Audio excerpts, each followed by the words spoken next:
Assalamu alaikum everyone.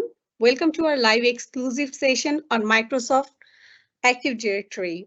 Today we are going to talk about how Microsoft Active Directory simplifies life for administrators and end users while enhancing security for organizations. We have impressive speakers with us today, and I'm excited to introduce them to you all. Joining us today, Mr. Ronnie Paul, Manager Infrastructure and Pre-sales of Take-One Global.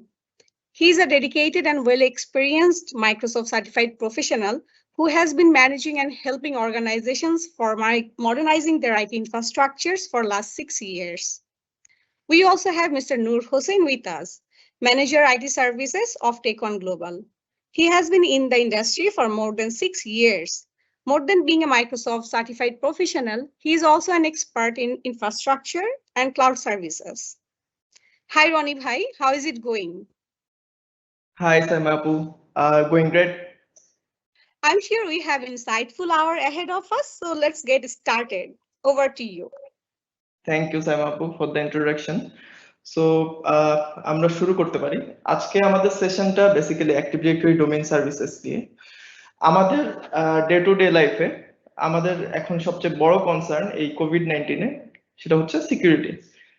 At the same time আমাদের চিন্তা করতে হবে যে আমাদের IT এনভায়রনমেন্টটা কিভাবে user friendly হয়। So আজকে আমরা অ্যাক্টিভ ডিরেক্টরি ডোমেইন সার্ভিসেসের identity, security and access management নিয়ে কথা বলবো। আমি রনিপাল, আমি টেক-ওয়ান গ্লোবালের ইনফ্রাস্ট্রাকচার এন্ড প্রিসেলস এরিয়া দেখছি। আমার সাথে আছেন Noor Hossain, manager IT services. উনি আপনাদের কোশ্চেন এন্ড আনসার সেশনে জয়েন করবেন। সো আমরা প্রথমে টেক-ওয়ান গ্লোবাল সম্পর্কে একটু জানি। সিন্স 2003 থেকে টেক-ওয়ান গ্লোবাল মাইক্রোসফটের গোল্ড সার্টিফাইড কোম্পানি। 17 বছর ধরে 8টা নেশনে আমাদের অপারেশনস চলছে। আমাদের টোটাল 500+ এমপ্লয়ি এখন ডিফারেন্ট রিজিয়নে কাজ করছে। Over 150 Microsoft technical expert Microsoft যারা কিনা মাইক্রোসফট সার্টিফাইড। আমরা হচ্ছে যে largest document management service company in south east Asia. And আমরা ডিফারেন্ট টাইপের ডিফারেন্ট সলিউশনের জন্য বিভিন্ন কান্ট্রিতে অ্যাওয়ার্ডেড হয়েছি। আমরা এইম ট্রেড মেম্বার, যেটা কিনা modern workplace and digital document ডিজিটালাইজেশনের জন্য আমাদেরকে অ্যাওয়ার্ডেড করা হয়েছে। অ্যান্ড আমাদের 20+ CompTIA, CDIA, AIIM, ECM specialist আছে। আর আমাদের অপারেশন গুলো চলছে নেপাল, ফিলিপিন, ব্রুনাই, শ্রীলঙ্কা, মালদ্বীপ, সিঙ্গাপুর, বাংলাদেশ এই রিজিয়নে। সো আমরা যেই সলিউশন গুলো নিয়ে কাজ করি, আমাদের অ্যানাডক আছে। সো অ্যানাডকটা কি? অ্যানাডকটা হচ্ছে আমাদের ডকুমেন্ট ম্যানেজমেন্ট সার্ভিস। ফ্লোডো হচ্ছে আমাদের প্রসেস অটোমেশন। উইদাউট কোডিং আমরা ওয়ার্ক ফ্লো ক্রিয়েট করতে পারি। স্কেল হচ্ছে আমাদের ব্যাংকিং সেক্টরে লোন অরিজিনেশন একটা সার্ভিস। অ্যানাডক লিগাল, এটা আমাদের contract management service. And Cornelia, এটা একটা চ্যাটবট। এটা আমরা আমাদের যে কোনো ওয়েবসাইটের সাথে কাজ করতে পারি। এই সলিউশনগুলো আমাদের ইন্টেলেকচুয়াল প্রপার্টি, এগুলো আমাদের ওন প্রপার্টি। এছাড়াও আমরা Microsoft gold certified partner, and আমরা SharePoint development and power BI করে থাকি। আমাদের কিছু পার্টনার সলিউশন আছে, যেমন Fujitsu, MIHCM, rescue, board pack. So let's get back to the topic. So আমরা যদি প্রথমেই চিন্তা করি যে অথেন্টিকেশনটা কি। অথেন্টিকেশন আমাদের ডে টু ডে লাইফে আমরা ইউজ করছি। যেমন আমি যদি একটা ক্রেডিট কার্ড অথবা ডেবিট কার্ড এন্ড এটিএম মেশিনের কথা চিন্তা করি, সেক্ষেত্রে আমার ক্রেডিট কার্ডটা অথেন্টিকেট হওয়ার পরেই আমরা ক্যাশ উইথড্র করতে পারি। আদারওয়াইজ কিন্তু আমরা এখান থেকে ক্যাশ উইথড্র করতে পারি না। সিমিলারলি আমাদের আইটি এনভায়রনমেন্টে অথেন্টিকেশনটা কিভাবে ইউজ হয়? ইউজার ভেরিফিকেশনের প্রসেসটাই হচ্ছে যে অ্যাকচুয়ালি অথেন্টিকেশন। সো অথেন্টিকেশনটা দুইটা টাইপের। একটা হচ্ছে ইন্টারেক্টিভ লগইন, আমার কম্পিউটারে লগ ইন করার সময় আমার অথেন্টিকেশনের প্রয়োজন হয়। অ্যান্ড আরেকটা হচ্ছে নেটওয়ার্ক অথেন্টিকেশন। আমার নেটওয়ার্কের মধ্যে যে রিসোর্স গুলো আছে, সাপোজ আমার একটা ফাইল আমি অ্যাক্সেস করব অথবা আমি আমার প্রিন্টারটা অ্যাক্সেস করব, সো এটা হচ্ছে নেটওয়ার্ক অথেন্টিকেশন। অথরাইজেশনটা কি? আমার অথেন্টিকেশন প্রসেসটা কোন ইউজারটা করবে সেটাই হচ্ছে authorization process. So authorize user ছাড়া আমার সিস্টেমে আমি কাউকে অথেন্টিকেট করতে দেব না। সো সাপোজ আমি রনিপাল, আমি টেক-ওয়ান গ্লোবাল থেকে বিলং করি। সো রনিপাল নামে অন্য কোনো কোম্পানিতে অন্য কোনো এমপ্লয়ি থাকতে পারে। সো আমি কিভাবে ডিফাইন করবো যে আমার কম্পিউটারে টেকন গ্লোবালের রনি পালি লগ ইন করছে? সো প্রত্যেকটা ইউজারের আলাদা আলাদা করে এক একটা এসআইডি থাকে। এসআইডিটা কি? Security identifier. সো এই সিকিউরিটি আইডেন্টিফায়ার দিয়ে আমি, এটা একটা ইউনিক নাম্বার, সো এই এসআইডি দিয়ে আমি বুঝতে পারবো যে এই রনিপাল হচ্ছে টেকন গ্লোবাল থেকে বিলং করে। তখনই আমি আমার সিস্টেমে তাকে অ্যাক্সেস দিব। সো অ্যাক্টিভ ডিরেক্টরি এই টোকেনটা প্রত্যেকটা ইউজারকে ডিফাইন করে। এসিএলটা কি? এসিএলটা হচ্ছে আমার ডেটাবেস, একটা কাইন্ড অফ ডেটাবেস, এটা আসলে ডেটাবেস না। প্রত্যেকটা ফাইলের ব্যাকএন্ডে আমি কাকে কাকে অ্যাক্সেস দিব এটার একটা লিস্ট থাকে। সো আমার এসআইডি এন্ড এসিএল যখন মিলে যাবে তখনই একটা ইউজার একটা ফাইলের অ্যাক্সেস পাবে। দুইটা টার্ম খুব ভালোভাবে ডেসক্রাইব করতে চেষ্টা করলাম, যে অথেন্টিকেশন এন্ড অথরাইজেশন। সো এই দুইটা মিলেই আসলে অ্যাক্টিভ ডিরেক্টরি ডোমেইন সার্ভিসেস। আমার কম্পিউটার নেটওয়ার্কে অথরাইজ ইউজারকে অথেন্টিকেট করাই হচ্ছে যে অ্যাক্টিভ ডিরেক্টরি ডোমেইন সার্ভিসেস। আসলে ডোমেইন সার্ভিসেসটা আমরা কেন নিব? এটা আমাদের সিকিউরিটি কিভাবে বুস্ট আপ করে, আমাদের আইটি ম্যানেজমেন্টে কস্ট কিভাবে লোয়ার করে। সো এই জিনিসগুলো নিয়ে আমরা একটু ডিসকাস করব। আমার একটা ইউজারকে যতটুকু অ্যাক্সেস দেওয়া প্রয়োজন আমি ঠিক ততটুকুই অ্যাক্সেস দিব। আমি কমও দিব না, আমি বেশিও দিব না। সো এটা কিন্তু একমাত্র ডোমেইন সার্ভিসেস দিয়েই পসিবল। যখনই আমি আমার কম্পিউটার সিস্টেম বা ইউজারদের উপর কন্ট্রোল পাবো অ্যাজ এ অ্যাডমিনিস্ট্রেটর, তখনই কিন্তু আমি অ্যাক্সেসটা ওদেরকে ডিফাইন করতে পারবো। আর ডাটা বিচেস থেকে আমরা কিভাবে হেল্প পেতে পারি? যেমন আমি একটা, যদি চিন্তা করি আমার একটা ইউজার আছে অন্য কোনো ডিপার্টমেন্টে, অন্য কোনো বিল্ডিং এ। সো আমার যদি আহ, ওইখানে ওই ইউজারটার পাসওয়ার্ড চেঞ্জ করতে হয়, সেক্ষেত্রে কিন্তু আমাকে ওই ডিপার্টমেন্টে গিয়ে ওই ইউজারের পাসওয়ার্ডটা চেঞ্জ করে আসতে হবে। এখানে আমি অ্যাজ এ অ্যাডমিনিস্ট্রেটর যতক্ষণ ওই ইউজার পর্যন্ত না যাব, ততক্ষণ কিন্তু ওই ইউজারের প্রোডাক্টিভিটি হ্যাম্পার হচ্ছে। আবার আমি অ্যাজ এ আইটি অ্যাডমিনিস্ট্রেটর, আমি ওনার কাছে যাওয়া এই ট্রাভেলিং টাইমটা বা এই টাইমটা কিন্তু আমি আমার অন্য কাজে খরচ করতে পারতাম। সেক্ষেত্রে কিন্তু আমার প্রোডাক্টিভিটি কমে যাচ্ছে। কিন্তু আমার যদি অ্যাক্টিভ ডিরেক্টরি ডোমেইন সার্ভিসেস থাকে, সেক্ষেত্রে আমি কিন্তু একটা সিঙ্গেল কনসোলে বসে আমি ওই ইউজারের পাসওয়ার্ডটা চেঞ্জ করে দিতে পারি। সো এই ধরনের যে কোনো ধরনের অপারেটর ইরর, আমার ইউজারদের যে কোনো ধরনের unexpected error, log in error বা যে কোনো ধরনের পলিসি রিলেটেড ইরর আমরা কিন্তু সেন্ট্রালি বসে ম্যানেজ করতে পারি। সো আমরা একটা ইউজারের আনঅথরাইজ অ্যাক্সেস যদি বন্ধ করে দিই, স্বাভাবিকভাবেই তার প্রোডাক্টিভিটি বেড়ে যাবে। সো আমরা কিভাবে আনঅথরাইজ অ্যাক্সেস গুলো বন্ধ করতে পারি? যেমন অ্যাক্টিভ ডিরেক্টরিতে আপনার লকআউট পলিসি আছে। একটা ইউজার যদি 3 থেকে 4 বার বা 5 বার, আপনি আপনার কোম্পানি পলিসি অনুযায়ী যেভাবে থ্রেশহোল্ড সেট করবেন, আহ, ততবারের বেশি, 5 বারের বেশি যদি পাসওয়ার্ড সে ভুল দেয়, সেক্ষেত্রে তার অ্যাকাউন্টটা কিন্তু লক আউট হয়ে যাবে। সেক্ষেত্রে কিন্তু ইন্ট্রুডার প্রবেশ করার কোনো থাকবে না।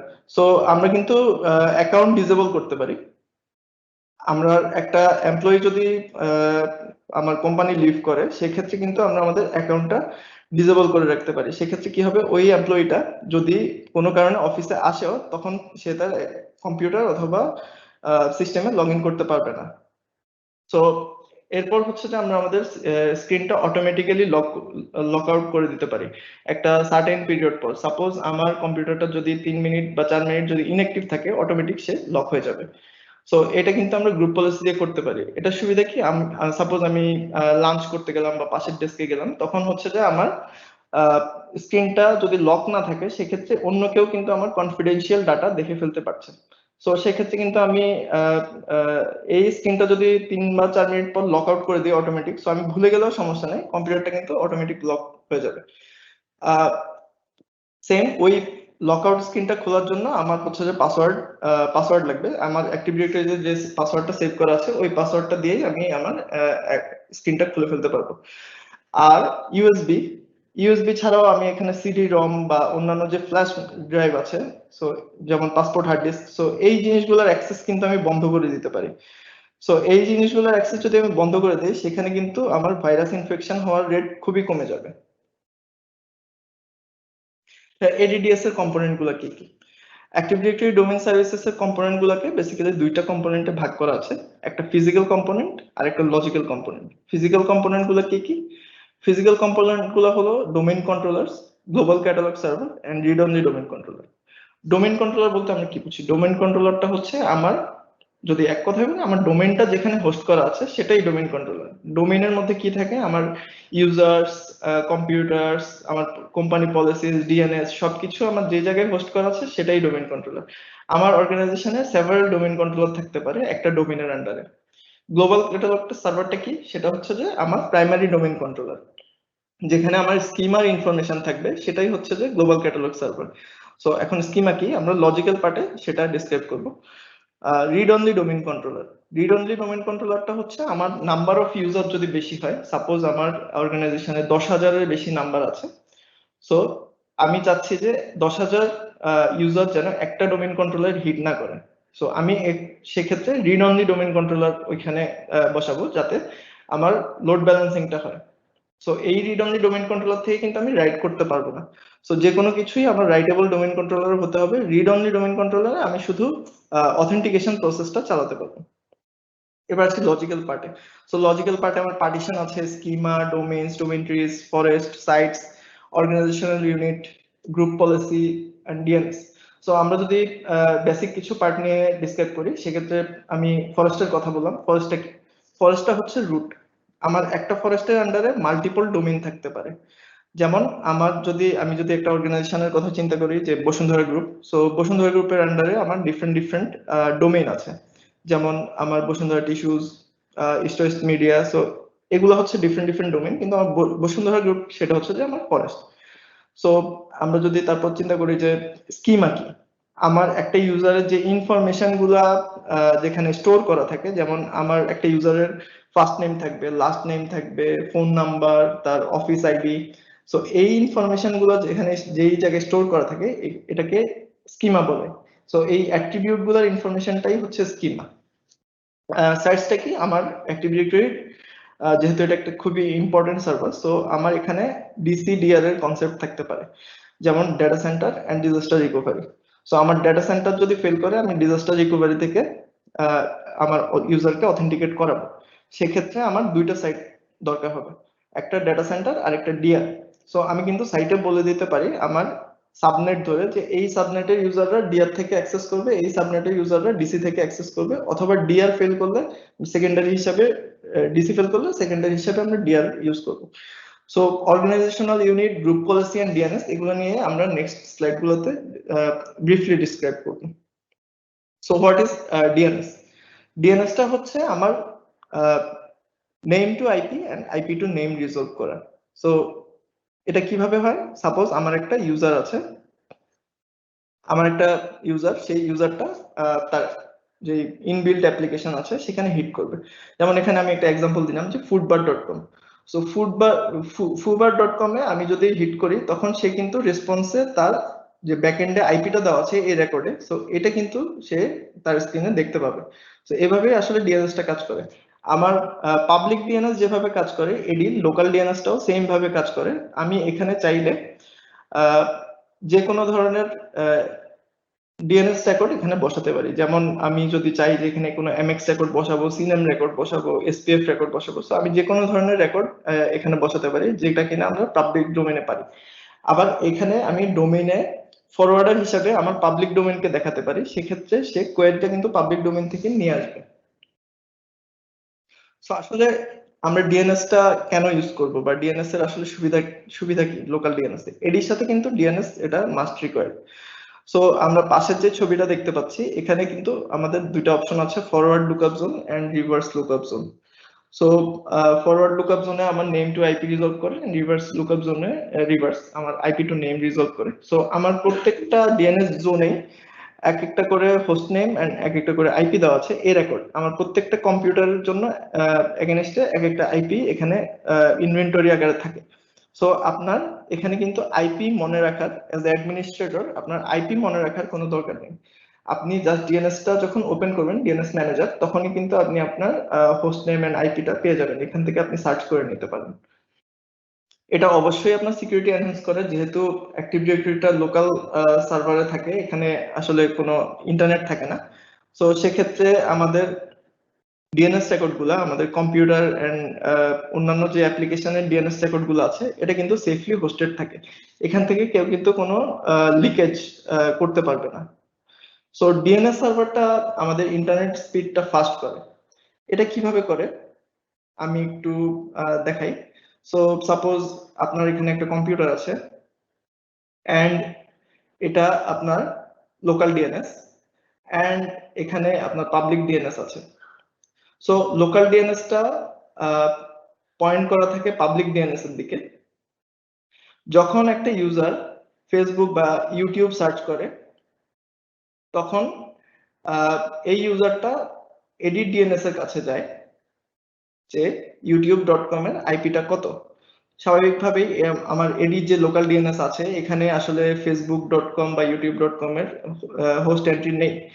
সো আমার যে এডিট ডিএনএস আছে এডিট ডিএনএস এ ফরওয়ার্ডের হিসেবে যে পাবলিক ডিএনএস অ্যাড করা সে তার কাছে যাবে আমাকে youtube.com এর আইপিটা বলো। সো পাবলিক ডিএনএস তাকে youtube.com এর আইপিটা ফরওয়ার্ড করবে এন্ড এই লোকাল ডিএনএস থেকে আমার অ্যাক্টিভ ডিরেক্টরি আন্ডারে যে কম্পিউটার গুলো আছে সে youtube.com পাবে। সো এখন এটা কিভাবে ফাস্টার হলো, যখন আমি সেকেন্ড টাইম আমি যখন কোয়েরি করব youtube.com তখন কিন্তু সে অ্যাক্টিভ ডিরেক্টরির কাছে যখন যাবে তখন তার ক্যাশের মধ্যে এটা জমা থাকবে। সো তখন কিন্তু আর সে পাবলিক ডিএনএস এর কাছে যাবে না। সো এরপর যতবারই ইউজাররা হিট করবে ততবারই কিন্তু ওর কাছে ইনফরমেশনটা আছে। সো এভাবে করে আমাদের হোপ কমে এন্ড ইন্টারনেট স্পিড বেড়ে যায়। এখন আমরা আসি যে গ্রুপ পলিসি অবজেক্ট। অ্যাক্টিভ ডিরেক্টরির খুবই ইম্পর্টেন্ট একটা পার্ট। সো গ্রুপ পলিসিটা আসলে কি কাজে লাগে, যেমন আমি এখানে কিছু এক্সাম্পল দিয়েছি। আমি কন্ট্রোল প্যানেলের অ্যাক্সেস বন্ধ করতে চাচ্ছি। কন্ট্রোল প্যানেল দিয়ে একটা ইউজার তার যে কোনো সফটওয়্যার আনইনস্টল করে ফেলতে পারে। সো আমি চাচ্ছি যে প্রোগ্রামস এন্ড ফিচার্স অপশনটাই কন্ট্রোল প্যানেল থেকে বাদ দিয়ে দিব। সো এটা কিন্তু গ্রুপ পলিসি দিয়ে সেন্ট্রালি সম্ভব। আহ, এখন কিন্তু আমাদের যে ভাইরাস ইনফেকশন গুলো হচ্ছে ম্যাক্সিমামই কিন্তু ব্যাচ ফাইল অথবা পাওয়ারশেল স্ক্রিপ্ট রান করে হচ্ছে। সো আমি যদি অ্যাক্টিভ ডিরেক্টরি দিয়ে কমান্ড প্রম্পট বা হচ্ছে যে পাওয়ারশেল স্ক্রিপ্টিং বন্ধ করে রাখি সেক্ষেত্রে কিন্তু আমার ভাইরাস ইনফেকশন হওয়ার রেট খুবই কম। আহ, আমরা এর আগেও ডিসক্রাইব করেছিলাম যে রিমুভেবল মিডিয়া আমি ইউএসবি বন্ধ করে ফেলতে পারি, সিডি ডিভিডি বা অন্যান্য যে রিমুভেবল মিডিয়া গুলো আছে আমি এগুলো কিন্তু ডিসঅ্যালাউ করে রাখতে পারি। আমি কিছু এক্সেপশনও রাখতে পারি যাদেরকে আমি অ্যালাউ রাখবো আর কিছু ইউজারকে আমি ডিসঅ্যালাউ রাখবো। সো আমি কিন্তু এটা ডিফাইন করতে পারি গ্রুপ পলিসির মাধ্যমে। সফটওয়্যার ইনস্টলেশন রেস্ট্রিক্ট করতে পারি। সো আনওয়ান্টেড কোনো সফটওয়্যার যাতে ইউজাররা ইনস্টল করে না ফেলে সেক্ষেত্রে আমি গ্রুপ পলিসি দিয়ে সফটওয়্যার ইনস্টলেশনটা বন্ধ করে ফেলতে পারি। গেস্ট অ্যাকাউন্টে ম্যাক্সিমাম টাইমে পাসওয়ার্ড থাকে না। সো একটা ইন্ট্রুডার চাইলে গেস্ট ইউজার দিয়ে কম্পিউটারে লগ ইন করে ফেলতে পারে। সো আমি চাচ্ছি যে কোনো গেস্ট ইউজার আমি অ্যালাউ করবো না, সব আমি গেস্ট ইউজার ডিসেবল করে দেবো। সেক্ষেত্রে কিন্তু আমি গ্রুপ পলিসি দিয়ে গেস্ট ইউজারটাও ডিসেবল করে দিতে পারি। পাসওয়ার্ড কোম্পানির পাসওয়ার্ড পলিসি নিয়ে আমরা ডিসকাস করেছিলাম। সো পাসওয়ার্ড পলিসিটা কিভাবে কাজ করে, সাপোজ আমার কোম্পানির পাসওয়ার্ড পলিসিটা আমি 3বার যখন কোনো ইউজার পাসওয়ার্ড দিবে এর বেশি যদি দেয় সেক্ষেত্রে পাসওয়ার্ডটা লক আউট হয়ে যাবে। সো আমি এই ধরনের পলিসি অ্যাপ্লাই করতে পারি। অথবা আমি আমার পাসওয়ার্ডটাকে চাচ্ছি যে স্ট্রং করতে। সো কিভাবে স্ট্রং করব, আমার পাসওয়ার্ড পলিসিতে আমি স্পেশাল ক্যারেক্টার তারপর small letter capital letter numbers এই কম্বিনেশন আমি পাসওয়ার্ড বানাবো। সো ইউজারদের যখন ইউজাররা যখন পাসওয়ার্ড সেট করবে তখন কিন্তু ওনাদের এই 4টা কম্বিনেশন নিয়ে পাসওয়ার্ড ক্রিয়েট করতে হবে। সো এখানে পাসওয়ার্ড পলিসি অ্যাপ্লাই করা যায় এন্ড সিকিউরিটি এনহ্যান্স করা যায়। গ্রুপ পলিসির আসলে বেনিফিট গুলো কি কি? সো আমাদের অ্যাক্টিভ ডিরেক্টরিতে মোর দ্যান 3000 গ্রুপ পলিসি আছে। সো এই গ্রুপ পলিসি গুলো আসলে আমরা কেন অ্যাপ্লাই করবো ইউজারদের উপর বা কম্পিউটারের উপর? স্বাভাবিকভাবেই আমি যদি সেন্ট্রালি সবকিছু ম্যানেজ করতে পারি সেক্ষেত্রে আমার ম্যানেজমেন্টটা এফিশিয়েন্ট হয়। আমি সেন্ট্রালি বসে সফটওয়্যার ডিপ্লয় করতে পারি। সাপোজ আমার আগে কি হতো, আমি যখন ওয়ার্ক গ্রুপ মোডে থাকতাম তখন একটা কম্পিউটারের সাথে আরেকটা কম্পিউটার বা সার্ভার কম্পিউটারের কোনো রিলেশনশিপ নাই। সেক্ষেত্রে আমার একটা কম্পিউটার যখন একটা সফটওয়্যার দরকার হবে, সাপোজ আমার গুগল ক্রোম, তখন আমার কিন্তু অ্যাজ আইটি অ্যাডমিনিস্ট্রেটর আমার সেটা ওই ইউজারের ডেস্কে গিয়ে ইনস্টল করে দিতে হবে। সেটা যদি অন্য কোনো ডিপার্টমেন্টে অন্য কোনো বিল্ডিং এ হয়, সেক্ষেত্রে কিন্তু আমাকে ওই বিল্ডিং এ গিয়ে গুগল ক্রোমটা ইনস্টল করে দিতে হবে। কিন্তু সবাই যদি আমার অ্যাক্টিভ ডিরেক্টরিতে জয়েন থাকে, সেক্ষেত্রে কিন্তু আমি গ্রুপ পলিসি দিয়ে এই পিসি গুলোতে সিঙ্গেল টাইম আমরা কিন্তু অ্যাপ্লিকেশন ডিপ্লয় করতে পারি। সো বেটার পাসওয়ার্ড পলিসি আমরা এনহ্যান্স করতে পারি। ডোমেইন কন্ট্রোলারের উপর স্বাভাবিকভাবে অ্যাডমিনিস্ট্রেটরের কন্ট্রোল থাকে, সেক্ষেত্রে আমি সবগুলো ডোমেইন কন্ট্রোলারের উপর আমার পলিসি অ্যাডজাস্ট করতে পারি। কোম্পানি ব্র্যান্ডিং করতে পারি। সাপোজ আমার কোম্পানিতে কোনো একটা ব্রোশিওর নতুন কোনো অফার আসছে, সো আমি কিন্তু ওইটাকে ওয়ালপেপার হিসেবে দিতে পারি। আমার যতগুলো ডোমেইন জয়েন্ট পিসি আছে সবগুলোতে আমি কিন্তু ওয়ালপেপার হিসেবে এই পলিসিটা অ্যাপ্লাই করতে পারি। অ্যান্ড আমি স্ক্রিন সেভারও দিতে পারি। আমার কোনো ভিডিও, আমার কোনো পিআর আমার কম্পিউটার ডেস্কটপে দিতে হবে, সেক্ষেত্রে কিন্তু আমি স্ক্রিন সেভার হিসেবে 5 মিনিট পর যখন লক আউট হবে তখন কিন্তু স্ক্রিন সেভারটা শো করবে। তো আমি কিন্তু আমার কোম্পানি ব্র্যান্ডিং আমার এমপ্লয়ীদের কাছে করতে পারছি। তো অর্গানাইজেশনাল ইউনিটটা কি? তো ওইইউ হচ্ছে আমার ইউজার, কম্পিউটার এন্ড গ্রুপগুলোকে ফোল্ডারে ভাগ করা। সো সাপোজ আমার ডিপার্টমেন্টে ডিফারেন্ট আমার অর্গানাইজেশন ডিফারেন্ট ডিপার্টমেন্ট আছে। সো যেমন marketing department, IT department, research department. So আমার মার্কেটিং ডিপার্টমেন্টে যে ইউজার গুলো আছে, মার্কেটিং এর ইউজার গুলাকে আমি একটা ফোল্ডারে ভাগ করে নিলাম। এন্ড আমার যে কম্পিউটার গুলো আছে, কম্পিউটার গুলোকেও আমি মার্কেটিং ডিপার্টমেন্টে রাখলাম, যারা কিনা মার্কেটিং ডিপার্টমেন্টের এমপ্লয়ি। আবার আইটি ডিপার্টমেন্টেও সেম করলাম। এতে সুবিধা কি, আমি যখন কোনো পলিসি অ্যাপ্লাই করব, এটা আমার ফুল ডোমেনের উপর পলিসিটা অ্যাপ্লাই করা লাগবে না। আমি কিন্তু এটা কাস্টমাইজ করতে পারি। আমি সাপোজ আমার অ্যাকাউন্ট লকআউট পলিসি আইটির জন্য একরকম হবে, আবার মার্কেটিং এর জন্য একরকম হবে। সো আমি কিন্তু এই মার্কেটিং এর ফোল্ডারের উপর যখন পলিসি অ্যাপ্লাই করবো, এটা শুধু মার্কেটিং এর উপর পড়বে। আইটির উপর যখন পলিসিটা অ্যাপ্লাই করব, তখন কিন্তু শুধু সেটা আইটির উপর পড়বে। ফুল আমার অর্গানাইজেশনের উপর একই রকম পলিসি হবে না। সো কাস্টমাইজ করার জন্য আমার অর্গানাইজেশনাল ইউনিটটা ইউজ করা হয়। সো এখন আমাদের মডার্ন ডে চ্যালেঞ্জ গুলো কি কি? আমরা কিন্তু এখন আর একটা ডিভাইসই ইউজ করি না বা একটা অ্যাপ ইউজ করি না, আবার আমাদের নেটওয়ার্কও একটা না। সো আমরা কিন্তু এখন কোভিড-19 লকডাউনে আছি, আজকে থেকে লকডাউন শুরু। সো অনেকেই বাসা থেকে অফিস করছেন, আবার অনেকেই হাইব্রিড মোডে আমাদের অফিস অফিস থেকেই অফিস করছেন। সো আমাদের ডিফারেন্ট অ্যাপ, ডিফারেন্ট ডিপার্টমেন্টের জন্য different app, different device, so different network, এই এনভায়রনমেন্ট মিলেই আমাদের কিন্তু এখন কাজ করতে হচ্ছে। আইডেন্টিটির আমাদের ভালনারেবিলিটি বেড়ে যাচ্ছে। কিভাবে? আমাদের কিন্তু ইউজার নেম পাসওয়ার্ড এখন কিন্তু সাফিসিয়েন্ট না, আমাদের আরো এনহান্স সিকিউরিটি চিন্তা করতে হয়, যেমন মাল্টি ফ্যাক্টর অথেন্টিকেশন। সো আবার যদি বলি, আমাদের আমাদের এখানে ফিনান্সিয়াল অর্গানাইজেশন আছে, আমাদের আরএনজি সেক্টর আছে। সো এদের কিন্তু কিছু কমপ্লায়েন্স মেনটেন করতে হয়। সো আমার অ্যাক্টিভ ডিরেক্টরি দিয়ে কিন্তু আমি আমার কমপ্লায়েন্সটা ফুললি মিট করতে পারলেও আমার কিন্তু কোনো ডকুমেন্ট নাই যে আমি কমপ্লায়েন্সটা মিট করছি।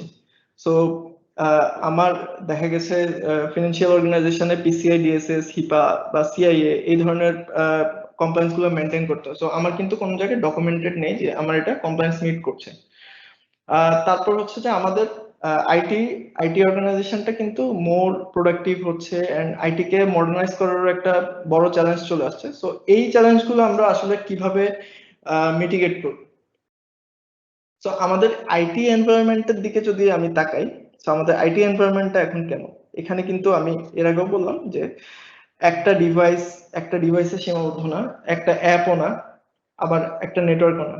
আমরা কিন্তু এখন ডিফারেন্ট ডিভাইস ইউজ করছি, যেমন আহ, আমার ট্যাব আছে, আমার ম্যাকবুক আছে, আমার একটা ইউজারেরই, সিঙ্গেল ইউজারেরই, আইওএস, অ্যান্ড্রয়েড এন্ড হচ্ছে যে উইন্ডোজ 10 তো ইউজ করছেই।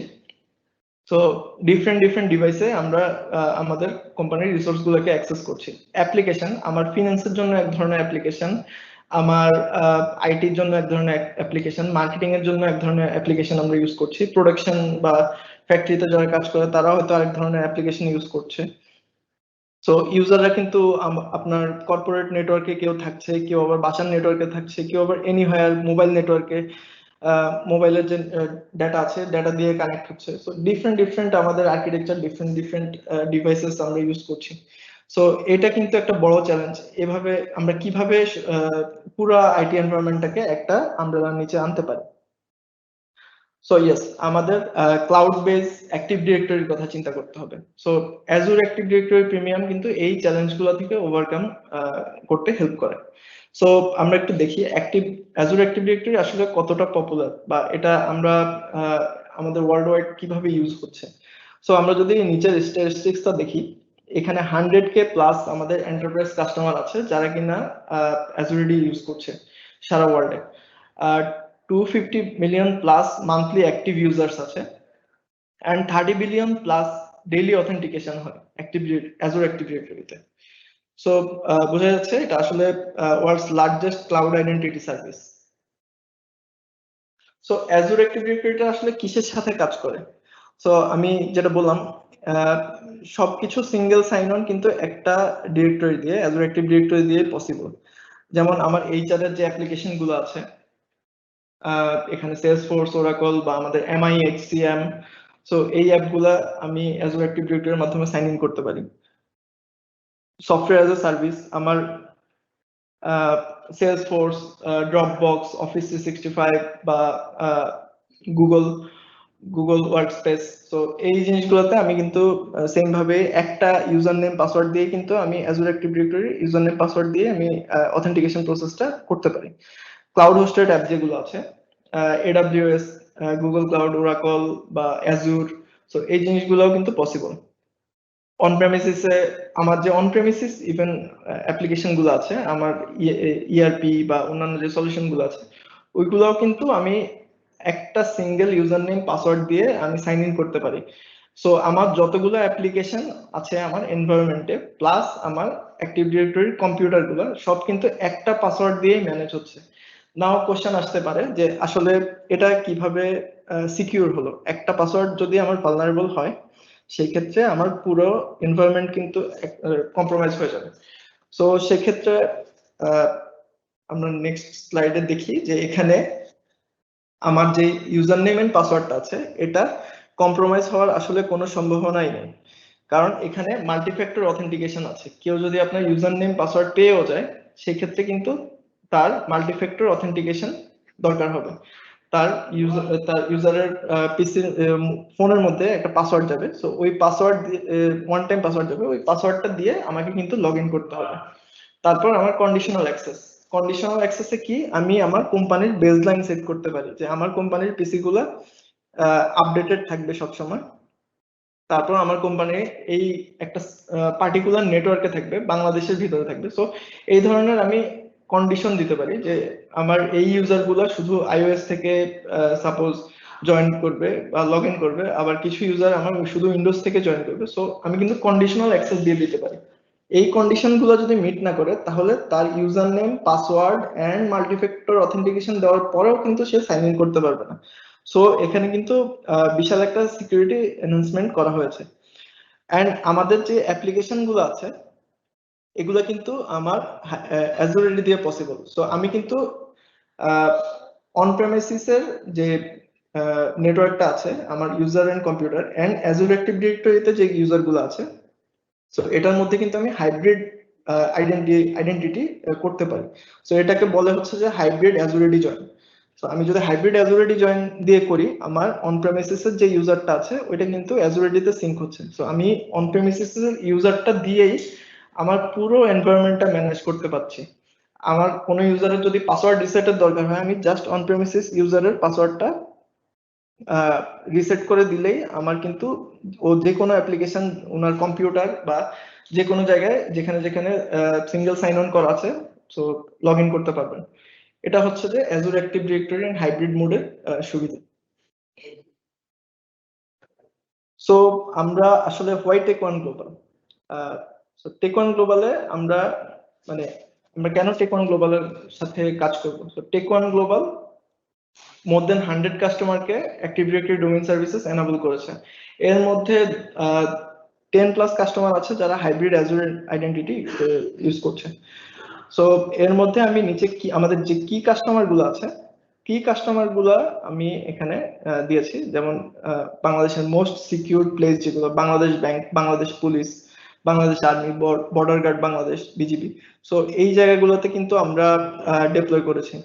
অ্যান্ড আমরা যদি ফিনান্সিয়াল ইনস্টিটিউশনের কথা বলি, যেমন Prime Bank, bKash, City Bank, National Bank, UCBL, Eastern Bank, আরো আছে। সো আমি এরা আমাদের কি কাস্টমার আমরা হচ্ছে যে এখানে এনাবল করেছি, অ্যান্ড কিছু multinational organisation and group of কোম্পানিজে আমরা active directory domain controller deploy করছি, যেমন Anwar group, Berger Paints Bangladesh limited. So এই জায়গাগুলোতে আমরা active directory domain controller deploy করেছি। So let's move to the question and answer session. নূর ভাই আমাদের সাথে জয়েন করবেন। So Saima Apu, can you describe the questions to Noor bhai? Yeah, sure. Thank you so much, Ronnie Bhai, for conducting an insightful session with us. So now over to you, Noor Bhai. We got few interesting questions from our audiences. So I hope you will be able to answering those. So let me take the first question. Wait. So the first question is, if network goes down, are they available to sign in or not? If yes, then how long it takes? Thanks for the question. So if network goes down, but user will be able to still sign in from cache credential. But if cache credential is not enabled, then user will fail to sign in. Default time is 30 days. If cache is enabled, then within 30 days user can sign in. Okay, thank you. And the next question is, Noor Bhai, to you. Can we have more than two read-only DC for authentication? Thanks for the question. Yes, we can have, but actually to keep read-only domain control in Active Directory environment at this moment, actually Microsoft not recommended this.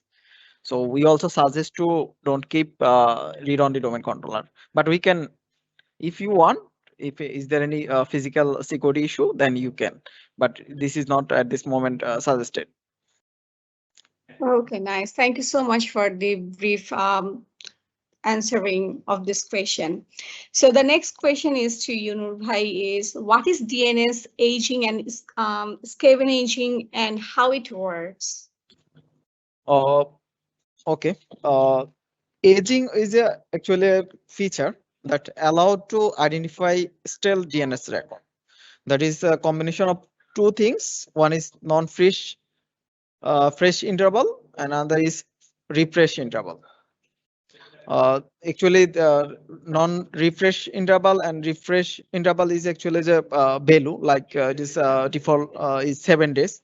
Uh, then if non-refresh interval is 7 days, refresh interval also recommended to keep 7 days.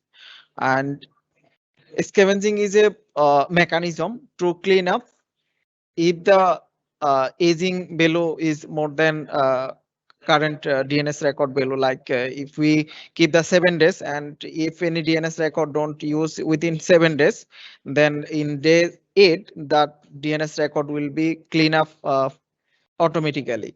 If the DNS record is a dynamic DNS record, but it is not applicable for a static DNS record. Okay, all right. So let me take the next question. And the next question is, we have a DNS server Linux. Can we use that DNS server in AD? Uh, no, we cannot use in AD because we have integrated DNS service in the Active Directory. But we can use that Linux DNS server as a forwarder address, like DNS query from if you use any user query for any service, like ask for Facebook query for DNS request for Facebook, then it will try from AD. If AD don't have the information, then it will forward the request to Linux DNS server. And if Linux DNS server have the queries details, then it will get back to AD, or it will communicate with internet DNS server, public DNS server, and get back to AD server. So we can use Linux DNS server as a forwarder for AD, but we cannot use as a Active Directory DNS service. All right.